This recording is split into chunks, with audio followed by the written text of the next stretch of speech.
So a while back, I posted a video of me trying to beat Borderlands 2 with only Terramorphous gear, and that was probably the hardest challenge overall out of all the ones I've done on this channel. It was also the video with the most comments telling me that I chose the wrong character. So this time around, we're going to answer, Can Zer0 beat Borderlands 2 as Terramorphous? The rules for this will be the same as last time. This is going to be an Overpower 10 Ultimate Vault Hunter mode playthrough. Bar will not be allowed, and I must have the Teeth, Breath, Blood, Hide, and Slayer of Terramorphous items equipped at all times. If you don't remember what these items do, well, the Teeth bite, the Breath breathes, the Blood takes up a relic slot, and the Hide makes me hit harder, painful to touch, and sometimes I just explode. The Classmod does a whole lot of nothing, really. But to keep it thematic, I have to full spec into every skill boosted by the Slayer of Terramorphous class mod. Here's a quick peek at the build. I'll dive into the important stuff as we go, but with that out of the way, let's get started. So, Tutorial Town in the last Terra run was quite a struggle, because Kreig doesn't have any slagging skills. But this time around, we don't only have slag from Zero's kunai throwing skill, but we also have Deathmark. And if we manage to line up both Deathmark and slag, we can put out some real damage. These two multipliers are multiplicative with each other, so instead of slag's usual triple damage, we were getting nearly hexople damage with Deathmark included. So instead of me dying to each enemy once like last time, each enemy died to me once. I was kind of surprised how much damage the Teeth of Terra was doing. I was prepared for a melee to just outperform the Teeth in all situations, but I was absolutely wrong about that. I was also guessing that the bonus splash damage you get when the full bite animation completes would do more damage, but straight up point blanking enemies was murdering these guys. Oh my god, okay, this thing point blank kinda goes crazy. We're on OP10, right? So I actually cleared this place out without dying and met up with Hammerlock. I threatened to rip his other arm off if he didn't fix Claptrap for me, so bro got to work pretty quick. Claptrap and I made our way towards Boom Bewm, and then I remembered I had the Breath of Terra grenade, so I started testing that thing out. And I mean, it worked, but in a throw all 10 of them to kill a tight group of bandits kind of worked, you know? But honestly, I was just using it because it made the bandits sound Terra-fied. After that, we made it to Boom Bewm. Now, this fight might sound a little scary because armored enemies resist fire, and that's all we do, really. But their crit spots are made of flesh, and Zer0 loves crits, especially when you have to spec 9 points into headshot. Well, that and 1 point into bore, so, prepare your ears, guys. Alright, so if you're new to Bore, it does some goofy stuff with overlapping hitboxes. My bullets are hitting his body and his turret multiple times per shot, and that loud chunking sound you're hearing is the Bore sound effect being spammed. And this is a tame example of this Bore sound. There's some bosses that just straight up get murked by this skill alone. Very sorry, but this is going to take a minute. I would try to slag Boom here, but I recently found out that slagging him in his turret doesn't actually make him take more damage, he just turns purple. And surprising nobody, the same applies to Deathmark here, because this game is more spaghetti than the Thrasher Arm section of the Terramorphous fight. I'm honestly kind of baffled that I never noticed this in my 4,000 hours of playing, but oh well. Jeez, thank goodness that's over, dude. I feel like my ears are ringing. Anyway, after knocking Boom out of his cannon, I retreated to the shadows and planned to assassinate them both. Absolutely huffing the copium, I was assuming I was gonna need melee for the rest of this boss fight, but to my surprise, that just was not working. To be fair, my Roid shield was still up, and in order to get the damage boost, it needs to be broken. Breaking it myself is kind of hard. I could use the Breath of Terra, but that would easily eat my health bar, and I could throw some kunai, but the randomness of the elemental damage would also mean I would just likely mark myself. And even if I could break my shield, I nerfed myself a little bit by giving myself the worst possible parts on the Hide of Terra because I thought having too much Roid damage would trivialize the run. So I figured that I might have been focusing too much into Zer0's playstyle, you know, backstabs, assassinations, and I needed to play more into Terramorphous's playstyle, just biting their fucking heads off. I'm gonna munch. I'm gonna crunch. Was that the bite of 87? Oh. Holy shit, Teeth of Terra. Oh my god, Zer0's crazy.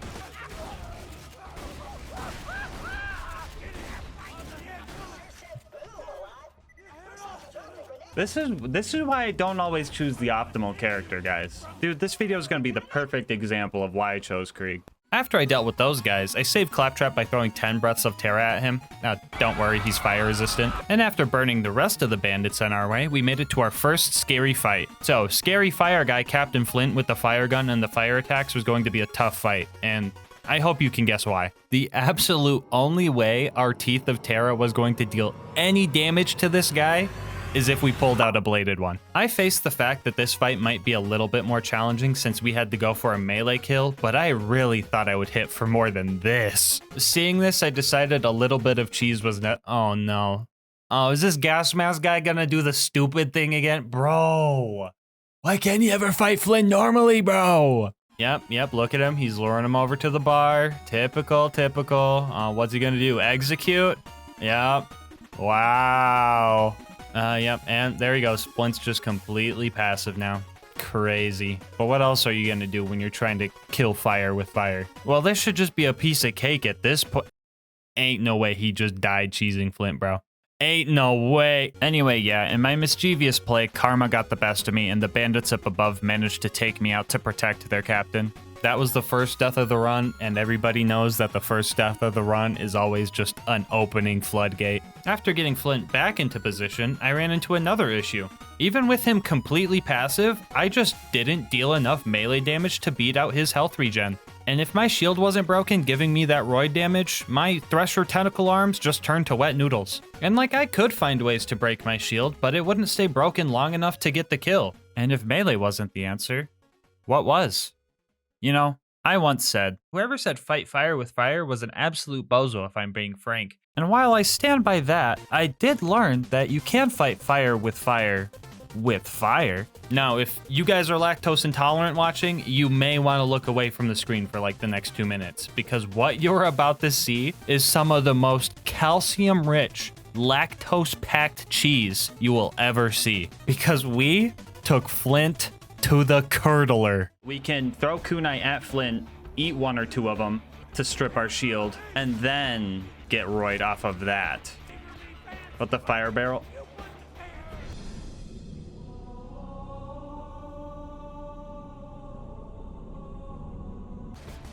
Oh, shit. Wait, right here. Wait. Can I hit him from here? Oh, that's crazy. And he gives me the crit.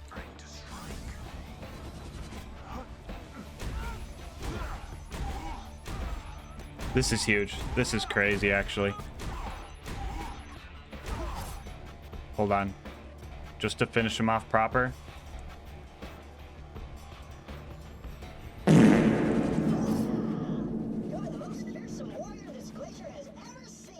So yeah, I'm like the only person in the world who has ever killed Flint with a fire barrel. Just a little flex, you know. Anyway, after clearing out the bandits and getting revenge for ruining the one life, we made it to Three Horns where we met up with the Bullymong homies and got a sick matching car. To the Terramobile! In order to get into Sanctuary, we had to save Corporal Reese. So we found him and threw 10 breaths of Terra at him. Do worry, he is not fire resistant. After that, we put the Stinky on the Power Core Psycho so that it would respawn over by Sanctuary and then got out of the camp quickly. I almost forgot to avenge Reese though, so I threw a few kunai and more breaths of Terra into the bandit camp to make sure I didn't burn him alive in vain. So we made it back to Sanctuary. You don't want to hear about me pressing 84 buttons here, so instead I'm gonna talk about our partner, GamerSupps. Attention, all European and Australian homies. GamerSupps has officially launched stores just for you, which means your shipping times and prices are going to be slashed. No longer will you have to pay $8 for an energy drink that tastes like glass cleaner. And honestly guys, I am so hyped for you. I've made the jump to GamerSupps and I have not looked back. It tastes better, it's sugar-free, and less than 1 calorie per serving, so it's just better for you. And they have anime ladies. And I know some of you guys don't like anime women, and that's fine, but to that I say, fuck the cup, drink the juice. They have plenty of flavors based on old men if you're looking for something safe for work, but I mean, hey, if you do like anime women, don't fuck the cup. Just drink the juice. One of my favorite things about GamerSupps is the control you have. Flavor too strong? Add more water. Flavor too light? Add another scoop. Too much caffeine? Get a caffeine-free variant. Want to try something new? Start mixing flavors. Like, bro, you guys are literally living in a timeline where mixing Red 40 into your lean is just straight up the healthier option to a conventional energy drink, and you're letting that slide. That's just crazy. So if you want to try the best energy drink out there, head on over to gamersupps.gg/LGM or use the link in the description to get started. And make sure to use code LGM to get 10% off your order and support the channel. Every tub sold gets us closer to the Lil Gas Mask X Gamer Subs collab, and I could be the anime baddie on the cup. Don't fuck it. Anyway, let's see how the run's going. This is the Firehawk. Come to Frostburn Canyon or people will die. Wow, Lilith really taking the whole fire gimmick from me, eh? Typical. Thanks for hiding behind camps full of fire nomads that have explosive tanks on their back so I can't even backstab them easily. Very useful. Anyway, I tried blending in with the pyromaniacs here and just booked it to Lilith. I've done this in pretty much every run, so I've learned a lot of techniques to get through this part safely. Alright, chat, you want to know the trick to juking this guy out? Right under his armpit, okay? You have to be able to take a quick whiff, okay? Right under his armpit. You go too wide, he hits you. That's what you gotta do. That's what you gotta do.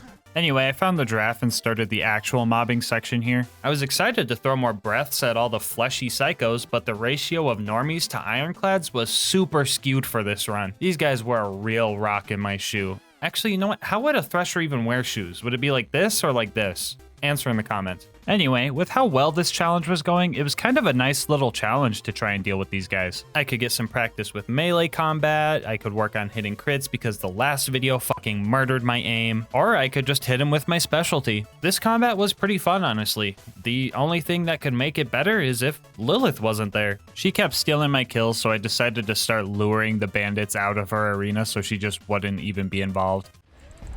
Lilith! Here, I'll show you guys the under the armpit. Under the armpit. Watch this time. We'll even take a little sniff on the way. Oh my god, Lilith almost made me run boost into death off of that guy. That would have been peak content, but here's what you guys do, right? You see that? You see the technique? Ready?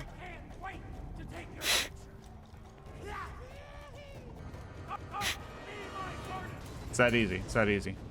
Right under the armpit. I put the stinky on him.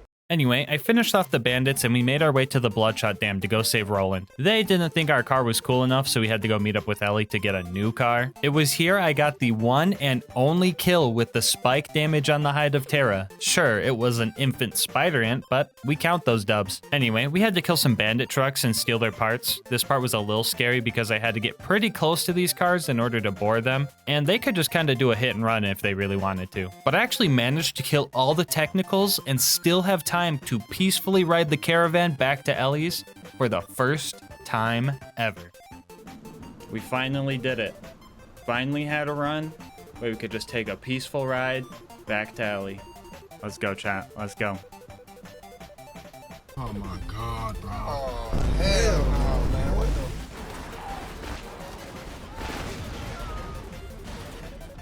Come on! After we got our new truck, the Bloodshots liked it enough to let us in, and we started our fight with Badma. I kind of fumbled my first attempt, but on the rematch, I managed to get a few second wins by boring the little dudes tied to his shield, and Killing Blow managed to finish him off. This skill is absolutely god tier, and it's only a tier 1. Speaking of tier 1 skills, did you know for the 4 base game Vault Hunters, the Slayer of Terramorphous class mod only boosts 5 of the tier 1 skills? But then when it comes to Kreig Engage, they got a special treatment and they actually handpicked certain skills for those class mods. I think it would have been cool if the other 4 Vault Hunters got that type of special treatment, but I might just be mad that Killing Blow is the one that dodged the boost. But, I mean, look on the bright side. At least we have weapon zoom on the shotgun with no range. Anyway, the Bloodshot Stronghold was up next, and I was in my element here. There were tons of fleshy bad guys, and the Teeth was just absolutely devouring them. I mean, I still had issues with the toilet room, but that's just a given at this point.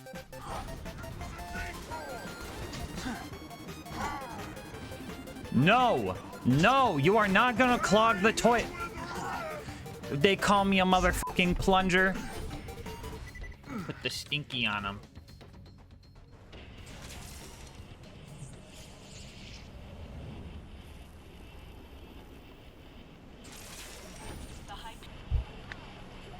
I don't know if that was a plunger. It was more like Drano in that one, but...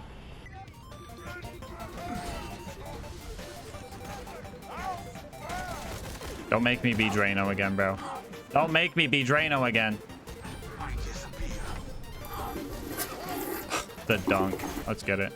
Anyway, we cleared out the rest of the mobs and gave Mad Mike the flushed away treatment before reaching the end of the fleshy enemy era. This part of the game introduces loaders, and at this point in the last Terramorphous run, it pretty much turned into a glorified melee run. The Teeth of Terra just didn't deal enough damage to even tickle these guys, and this run will be no exception. The bright side about the loaders here at the dam is that they weren't mandatory, but the blue toaster at the end was. I was pretty confident that some well-planned melee attacks could take this guy down, but I swear to God, one day, I will remember how slippery this fucker is. Yeah, things went south here really quick. I just could not deal with the loaders and turrets fast enough to find time to focus on the warden. Another one. What the fuck is that?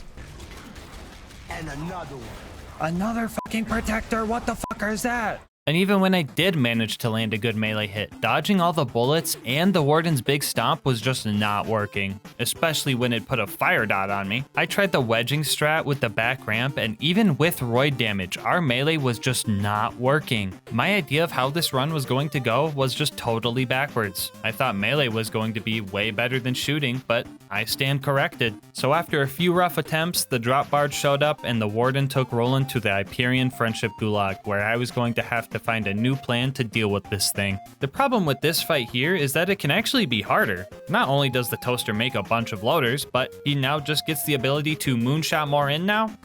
That's helpful. It took a few deaths and a lot of experimenting, but I ended up finding a strategy that could win me this fight. Step 1 was to lure all the loaders to one side of the warden, and right as they're about to kick my door down, I would use deception, run up to the warden, and feed a shot right into his eyeball. The good thing about constructor crit spots is that they don't have an elemental resistance, so we could deal a little bit of damage even though we were using fire on armor. After that, we would run over to the other side of the warden and lure the loaders over there, while occasionally throwing a Breath of Terra to keep the warden's shield down. I would then repeat this process, spreading the toaster's minions like butter, right up until the warden was in killing blow range, and we secured the dub. Roland might have been saved, but a new fear was instilled into me. Any future combat with loaders seemed pretty scary, and up next was setting up for the Wilhelm fight. So we made it to the tundra and started doing the easy stuff first.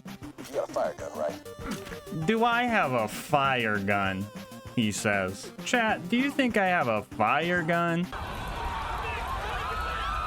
Anyway, we met Mordo, we met Tina, got the explosives to blow up the train, and had a casualty along the way. He's gonna deflect the train.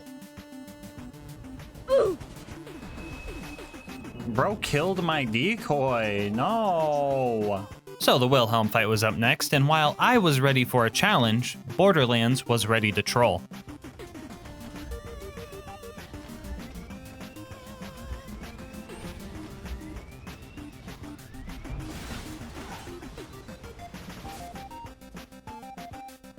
Give me 50 seconds while I get my health back. Perfect. Anyway, I knew the first thing I was going to have to do in this fight was deal with all the loaders Wilhelm spawns in, because I would need to fully focus on the big fire resistant guy that also has the anti-melee attack aura and the shield surveyors that give him a big ol' fire resistant shield. You see why this is bad, right? Yeah, so the loaders were pretty simple to deal with for the most part, but fighting against the shield regen of 3 surveyors constantly was a losing battle. If I was lucky, some of them would fly close to each other and Boar would just handle it from there, but I was going to need something skill-based to secure this win because the surveyor spawning was not going to stop. I tried meleeing them out of the air with execute, but that would only get 1 or 2 of them per deception use. I struggled here for about half an hour, and things were looking grim. But then, like a miracle, the plan came to me. Days before this challenge started, a homie in the Discord by the name of Pee Poo Poo discovered a new glitch for Zero that could win us this fight. And since he is obviously incapable of coming up with a good name, we're gonna call this glitch the Thunder Jacket. Named after a similar glitch in Smash Melee, the Thunder Jacket lets you take your decoy's shock nova it gets from Unforeseen and wrap it around yourself. To do this, you just need to throw your decoy into a wall or object that makes it completely disappear, and after that, when deception ends, you get a shock nova dealing damage to everything around you. Using this, we could go in for melee attacks on the surveyors, and the shock nova could take out all 3 of them and deal a decent chunk of damage to Wilhelm's shield in the process. With this new tech, the tide slowly turned in my favor. I was starting to whittle his health bar down slowly. I just had to play safe and make sure I had enough health to escape after each hit. Surprisingly, the Blood of Terramorphous relic was actually kind of helpful. Zero is notoriously squishy and doesn't have the best health regen skills, so having a flat regen even at 2% was making this fight way more doable. And the winning fight ended up taking a while. I even had to deal with the loaders hitting their respawn timer mid-fight, and that was a little bit nerve-wracking. But after fighting Wilhelm for over an hour, he finally hit killing blow range, and I locked in to finish this fight. Is that a repair surveyor? Oh god, it's a repair surveyor. Hold on, we gotta get that thing out of here quick. That is a repair surveyor.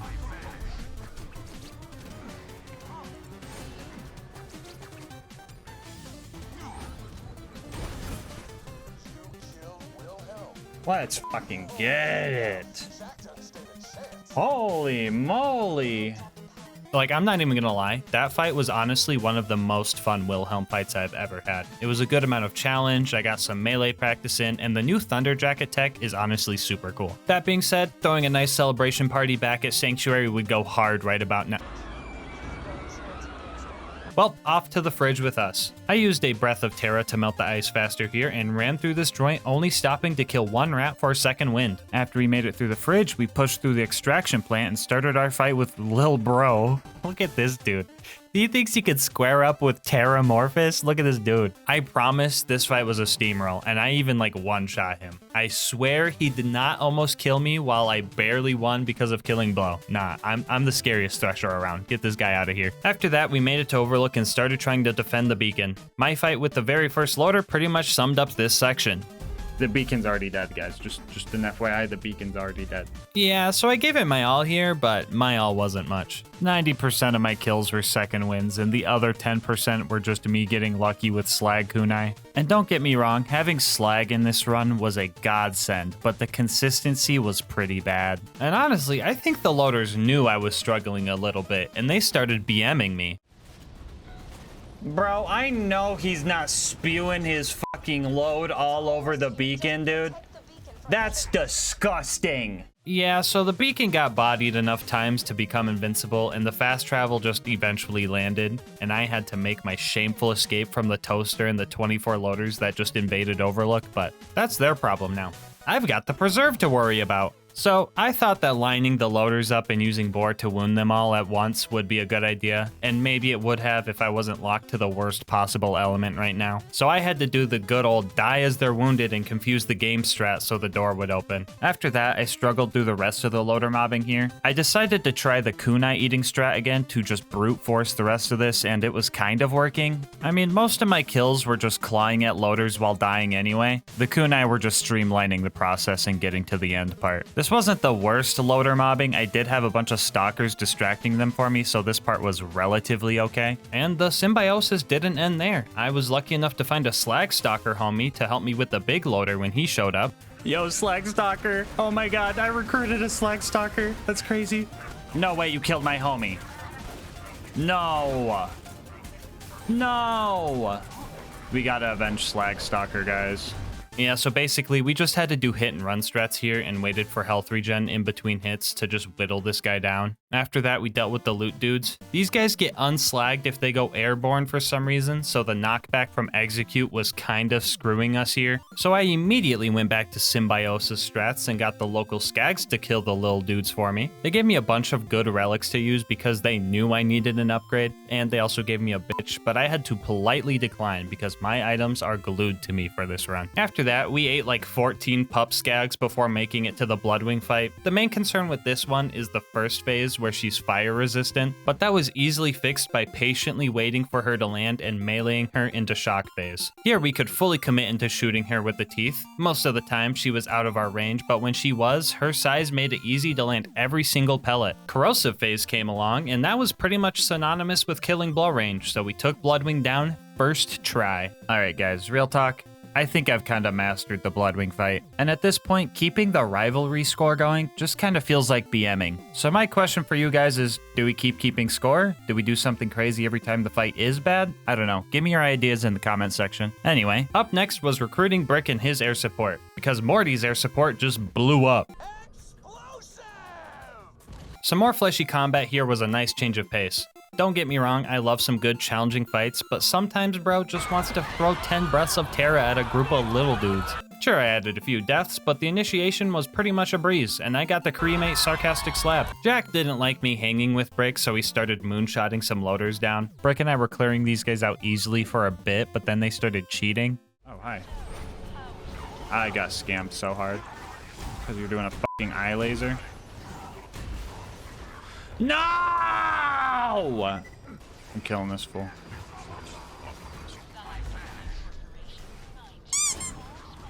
Stop cheating! Put the stinky on him. He's cheating, bro. He's supposed to fall into the fucking void.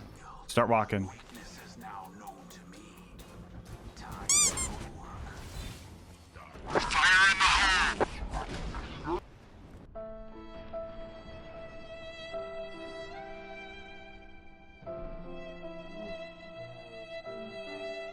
And on top of cheating, they also just started being really weird. This clip I am about to show you is entirely unedited, but it straight up looks like I added it in post. But on my gas mask, this was a real thing that happened to me.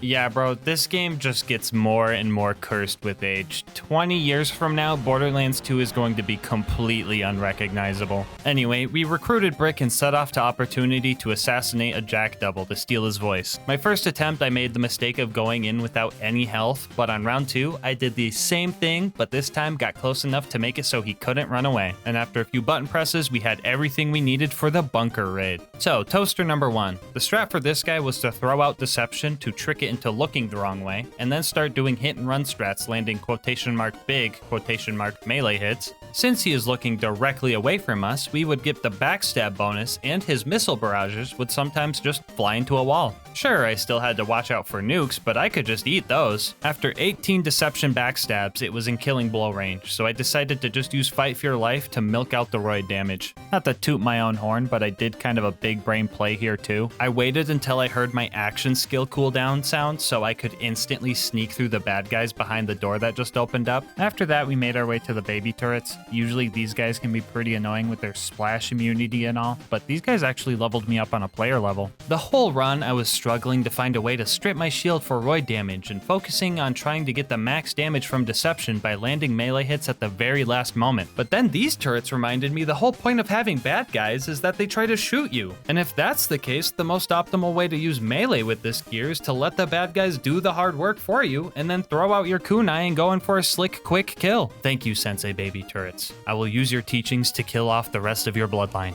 Up next was the big toaster. First thing I did against this guy was boar chomp, or bomp if you will, his turrets off to get half of his health bar for free. After that, I was chilling behind it and doing the same thing I did with the other toaster, but this time I was also shooting it and pretending like that was helping. That one took a little bit longer, but after it died, it was time for the traditional face McShooty snipe.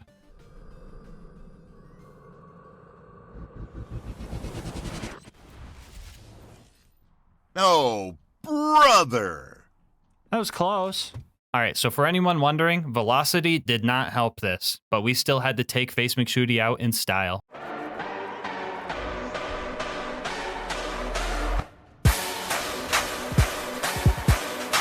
Anyway, bunker time. The turrets here weren't bad at all. I was truly baffled though how much damage Zero could do with the teeth compared to Kreig, and then I remembered Zero has slag and Deathmark. That just makes sense. Surprisingly, I ended up shooting most of these things to death, but the last one I just decided to have a little fun with.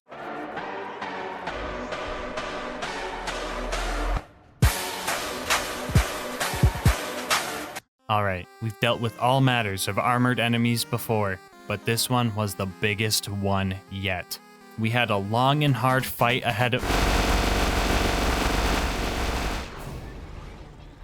Yeah, insert joke I stole from Elbow Shoes about the bunker being a giant Crunchwrap Supreme that I just ate in one bite again. I don't even know at this point.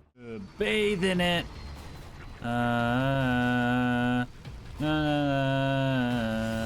Anyway, Control Core was up next, and I was dreading this part the most. Nothing but waves of loaders I would have to slowly take out with melee, but I still had my teachings from Sensei Baby Turret. A lot of my melee encounters would end up at least putting the bad guys into killing blow range, and not every single loader kill was a second wind anymore. I mean, it was still most of them, but like, come on, let me have this. This strat also dealt a lot of damage because the initial hit from throwing a kunai does get roid boost, so our damage output vastly increased. This area right here is probably why I say the original Terramorphous run was the hardest run yet. Yeah, I know some of you guys might be thinking like, what? That was harder than the balloon?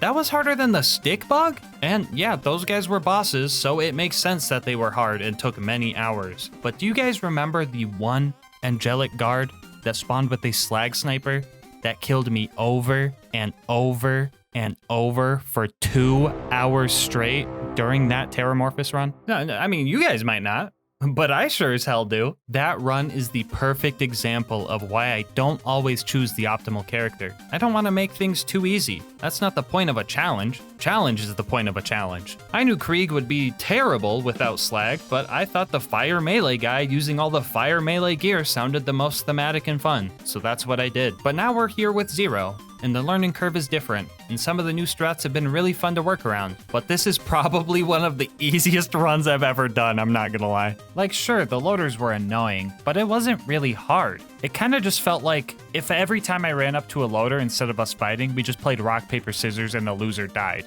And, you know, I would die, but I could just try again. And now, I want to do Terramorphous runs on all 6 characters eventually, but not all at once. So if you want to see more, I've made a channel point redemption over on Twitch that will let you pick the next character I do this on. Now, if you're not a Twitch watcher, channel points aren't real money or anything. I got all my greed out in my last video, don't worry. You just get these by watching, and if you watch long enough, you can find out what this run would be like if I can't crutch melee the whole time. Anyway, Angel Core was slow but steady. My gameplay loop was refined at this point. Let loaders hit me, get my damage in, and retreat. And everything was going fine. But then Lilith showed up. She threw a whole rock into the system. This one big loader killed me like 20 times because she would just show up to bait out an AoE slam that would just wreck me. He also lost both of his backstab crit spots, so it was even more annoying. Y'all say my hate for Lilith is unjustified, but she straight up just steals my kills in Frostburn and then literally doesn't do damage here just to mess up my combat loop. Like, what? This game has to be cursed, by the way. Like, bro, Lilith was actively making attempts at my life. Like, watch this. She full-on body blocks one of my shotgun blasts to block my second wind here. Or like right here, I was waiting for this ion loader to strip my shield with its bubble attack, and then Lilith shows up, whispers her dumb one-liner in my left ear, and then just interrupts the ion loader, messing up the whole plan. She was just ruining everything, bro. I'm gonna blame all the Angel Core deaths on her. Anyway, after that, Jack showed up to murk Roland and kidnap Lilith. Oh no to the former, and thank God to the latter. But we still had to go to Sawtooth Cauldron. Has it been 7 hours with physics? Yep. Physics ain't getting me today. Oh my god, look at this dude right here.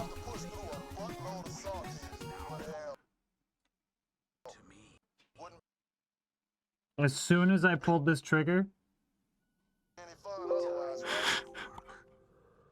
Jokes aside, Sawtooth wasn't so bad. I got to fight more fleshy dudes and use the fun grenade mod some more. The ambush commanders here were a bit of a mouthful, but nothing crazy, and I'm using mouthful as a Teeth of Terramorphous joke, not a me on my knees in front of them joke. Anyway, I got to Boombringer, and I was in dire need of a second wind here, but I couldn't look at the explosion, so I did a quick 180 to retain my cool guy status before clutching up and getting the second wind anyway. The buzzards up in the nest were up next, and I used my usual hit 'em as they hatch strat. Y'all want the elevator meme a third time? Nah, just kidding. This time around, I incorporated Thunder Jacket into the strat and had undeniable proof that Unforeseen can harm buzzards, which had Spuddy Cube contemplating his life.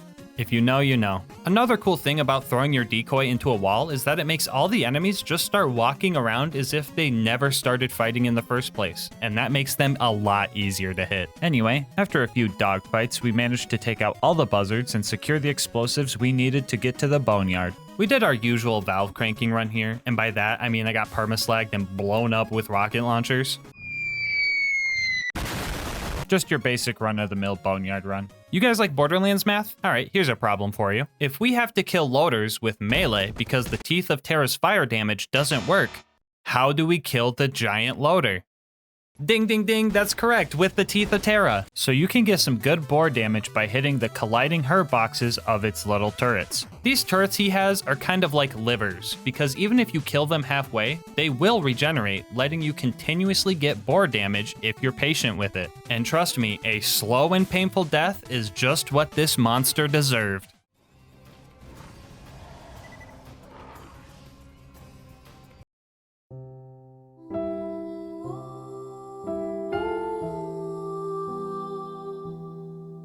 "10 minutes and one close call later, we avenged our little homie, snuck into the info stockade, and got the info we needed. The claptrap door was up next. If I had to deal with this fight earlier in the run, I might have had more trouble, but I knew how to fight loaders now, and I knew how to use Thunder Jacket to bring the surveyors down. I was using everything I learned throughout this run, and I was doing great. I mean, meleeing hot loaders was a necessary evil, and I was kind of overdosing on blue light therapy, but we still breezed through this. After that, we started fighting through Heroes Pass. Usually I use a couple of speedrun skips to get through this part faster, but I'm not allowed to unequip the Breath of Terra to do the grenade jumps I would need. So after fighting through the first section with Brick and Morty, I decided to improvise.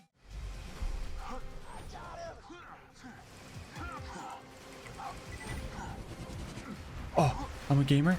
I'm a gamer. Hold up. Oh, the skip. Let's go. No nade needed. All right, you guys got the rest. I believe in you. Anyway, the Jack fight was up next, and I was ready for a good fight. I was thinking, it's been a while since I was able to fight Jack mano-y-mano with no cheese strats needed, so this was gonna be fun. Step 1 was to break the shield. Our teeth were not sharp enough to break through it, so we started chipping away with our claws. After breaking through that, we could finally sink our teeth into the juicy parts. And like true prey, he started running and using every manner of skunk spray, distraction dropping, and hiding he could. He managed to get away a few times, but in the end, he let his guard down, and a single slag kunai proc secured this fight. Which means, yeah, Zero can beat Oh wait, almost forgot about this guy. Hold on.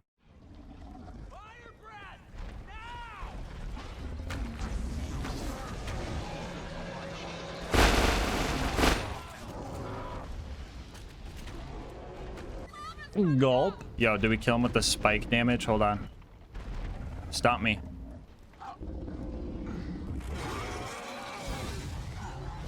R.I.P. Bozo. Anyway, after one final aura check on Jack, we can finally say, yes, Zero can beat Borderlands 2 as Terramorphous. Bonus content time, woo! Alright, so this was probably the easiest run on the channel. The whole run took 10 hours total, and I did it in a day. That being said, I think it's only fair that I try and take on Terramorphous himself. I mean, I did try and kill Terramorphous in the last run, but I couldn't even move his health bar. And the same happened here with Zero. But if we combine both characters, we can end the vid with one last bomb. That was too long. Actually, no. I stand about here for the door. That's crazy.